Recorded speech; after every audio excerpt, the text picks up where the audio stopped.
most of the research, there are some difficult scenes in the book, and they're based on reality. They're based on the ways that we've historically treated these closest cousins of ours.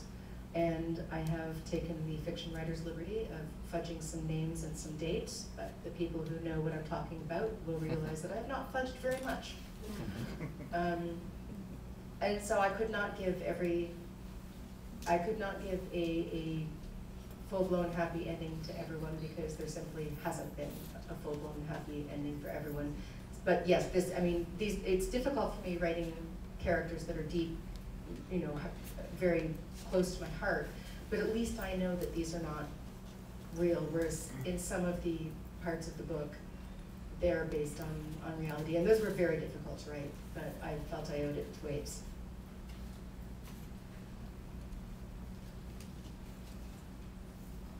Yes? What are you working on now?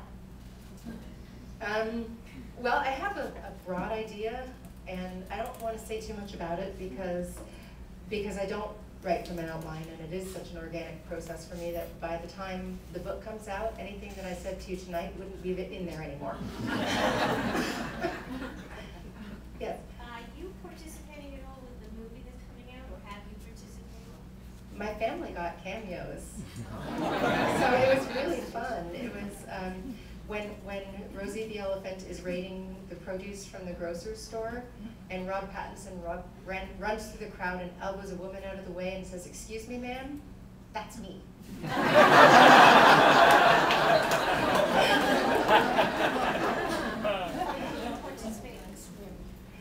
Did I participate in the script? No. In fact, they did not even need to show it to me, because when you sign on the dotted line, it's no longer yours.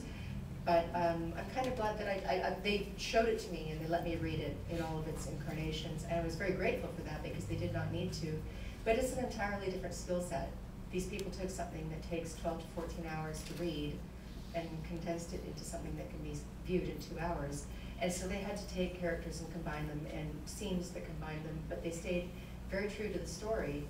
And the sets were incredible, and the costumes were just, right down to the very last detail, including really very uncomfortable 1931 shoes. But I was, from what I've seen, I've been very, very happy with it. I have not seen the whole movie, and they shoot the scenes out of order, which was not something I was expecting, but I mean, why wouldn't they, I guess? As an author, I had kind of a clue which scene they were doing at each time, but I have not seen how it all plays together, but it's in very good hands, and I'm very, very excited by what I've seen so far. Yes? Can you tell us about what experience did you have when you were writing about Rosie? What experience did you have that gave you the inspiration for Rosie, or the familiarity with the elephants to create such a wonderful character as Rosie? Rosie came to me after I began researching the book Water for Elephants we're talking about now. I had was inspired by a vintage circus photograph, and then I asked various historians and archivists for a bibliography, and the more I read, the more I realized that the elephants really and truly had the most memorable stories. And so it was evident to me fairly early on that Rosie had to have a voice, as it were. Yes? Who did they cast in the main roles in the movie? Oh, the casting. Rob Pattinson is young Jacob. Reese Witherspoon is Marlena, and Christoph Waltz is August. And last but not least, the lovely Ty is Rosie. Hal Holbrook.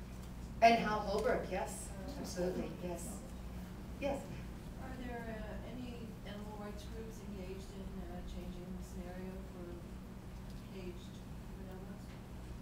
bonobos? There aren't very many caged bonobos in the States. There you will find, unfortunately, probably still 1,400 or 1,500 caged chimpanzees, because they were used for, and are continuing to be used for various biomedical studies, although they turn out to be not only, I mean, there are various reasons they shouldn't be, but one of the ones that should be most potent to scientists is that they are not susceptible to the same diseases. For example, if you give a chimpanzee HIV, it will be HIV positive its whole life, but it will never develop AIDS. So it makes the research completely useless, but you've infected an ape that now, what do you do? I mean, we've got this terrible problem with all of these apes who really need and deserve dignified retirement somewhere, and like I said, there's 1,400 or 1,500 of them. We don't really know for sure because the places that do this are not terribly forthcoming. Yes?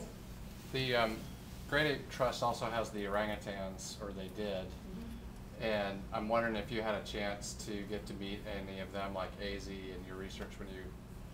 I did meet the orangutans at the Great Ape Trust, but I did not come to know them in the way that I came to know the bonobos. The orangutans, they kind of move at a different speed than humans, and the bonobos really are right there with you, and they'll have, when you speak with them, they have their answer ready. And the orangutans, you know, they think and ponder, yeah. and they're just on sort of a different plane. Right. Yes, AZ is absolutely wonderful, and yeah, they were recently moved, but yeah, they're absolutely spectacular creatures, and I did get